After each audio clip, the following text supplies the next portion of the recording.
Tu. Assalamualaikum guys. Sekarang hari ni kita dah start nak restock barang-barang Roti John kita. And ada beberapa barang banyak. Ni kita bawa turun stok untuk Roti John Gua Bazar. Ini dia punya kira perakeh-perakeh lah. Kan. Kita ambil ni separuh hantar sini, lagi separuh kita hantar dekat depan. Okey, ni separuh dekat store. Okey. Kita sambung kat store pula. Separuh ni barang kita nak turunkan dekat outlet pula. Alright. Ya, turun kat. Ini masuk dalam freezer. Apa ni? Sos ni. Tulis bazar.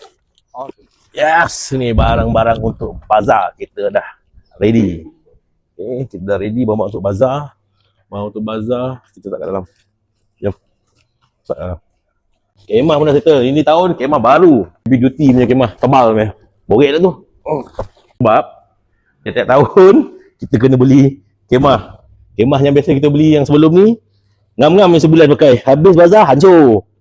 Tapi yang kali ni medium decide beli kemah yang tebal. Biasa baju ni dia tahan sikit. Okay, jom. Yang bazar ni tak sini Dan maka marking dekat soft tu tulis bazar. Kat kotak semua tulis bazar. Yeah. Preparation untuk bazar. Tengok. Kita set up 2 bazar. Jadi barang semua kena double. Tak boleh nak sikit-sikit. Video seterusnya kita akan buat simulation kita punya bazar.